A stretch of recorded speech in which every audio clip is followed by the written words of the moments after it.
Welcome to another AIC Productions video. I'm excited to be bringing you today a video of gaming on my Acer Aspire 1.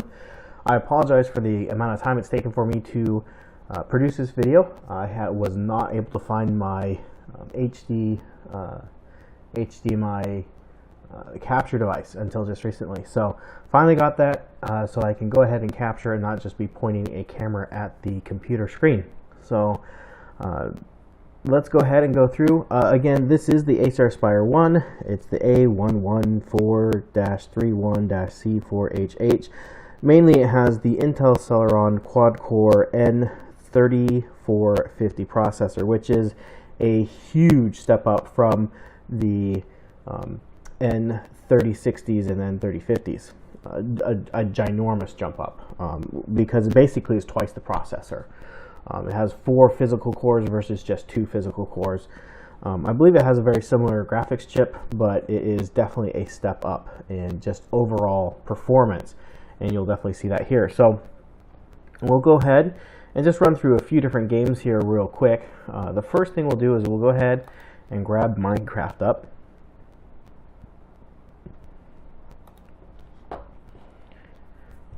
And Minecraft, I did make some changes on this for the graphic settings. I'll show you that here in just a moment. With a computer at this price point, with this processor, the memory, the storage, you're not looking for a massive gaming machine. You just can't expect huge gaming performance out of a system like this. But if you're somebody who likes to play occasional games, especially something like Minecraft that doesn't require a super beefy system, it definitely is an option. If you're somebody who mostly does some online streaming, and every now and then you want to work on your Minecraft world, or say normally you work on your desktop and you have a Minecraft server or something, and you just happen to be in the living room and you want to work on it, I would definitely put this in the playable category. I wouldn't want to be doing any competitive gaming with this system. Let's go ahead and bring up our stats here. So we're looking at 17 frames a second right now. Let's go ahead and open up the settings. So we've changed the graphics to fast. Render distance we've dropped from 12 to 9, and we changed the clouds to fast. So we can go ahead and change a couple more things here. Smooth lighting, we can turn that off. We can turn particles to decreased VSync and turn those off. Turn the clouds off.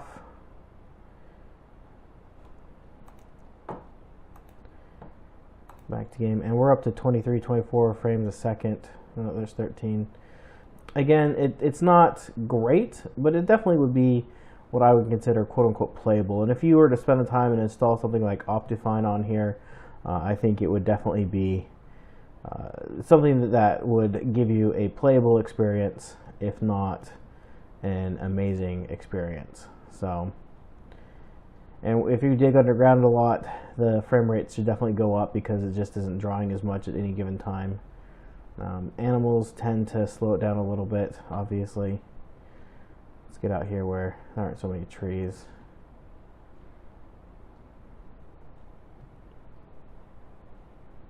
Alright, yeah, getting out of the trees gives us a few more frames. If we just go ahead and pause here for a minute, let it redraw everything.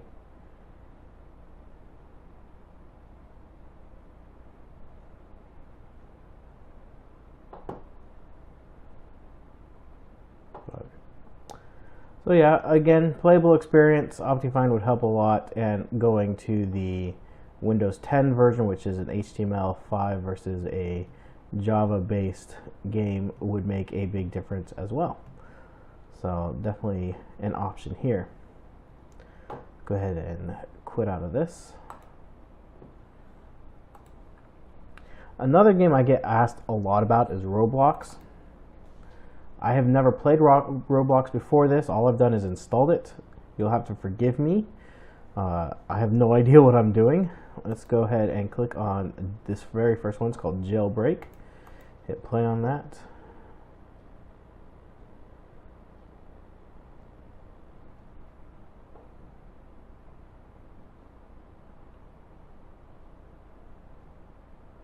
Give it a moment to load up here. Will be police. Confirm.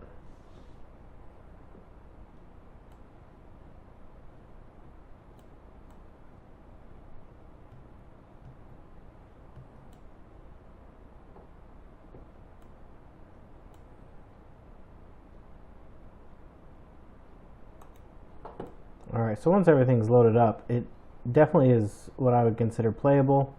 The frame rates are good enough that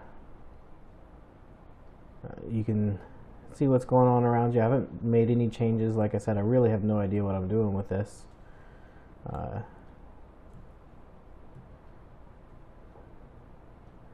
Game. Get to drive a cop car for a minute.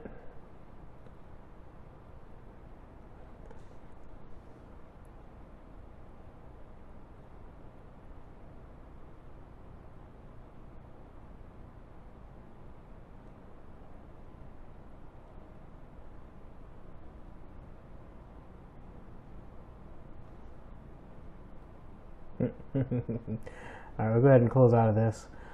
This game does not look like it needs much in the way of graphics performance. It is fairly basic on that level. I know it can be pretty powerful in the fact that that you can do a lot with it, but I don't think it requires much in the way of resources. It is a browser-based game, at least that's what it seems like. Again, I don't know much about this game at all, but you definitely wouldn't want to play this on a system that has less than 4 gigs of memory, I don't think. Yeah, let's see if I can do this. So task manager, bring that up. And we are looking at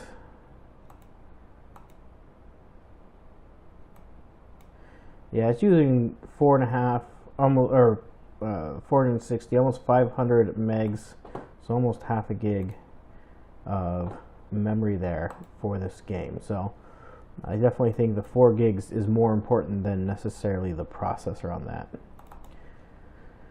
Alright, let's go ahead. Now, I ran into a problem. Typically I show Half-Life 2, Portal 2, maybe a Star Wars game. Obviously, PUBG will not work, but I'm running into a problem to where I actually can't even install anything because I don't have enough disk space, and that's where the 32 gigs really is a hindrance. Somebody asked about this before, I think just last night, this morning on one of my YouTube videos about the 32 gigs. If you're going to play any kind of games at all, unless it's something that's very lightweight like Minecraft or Roblox, there just isn't even really enough storage on these systems for those games.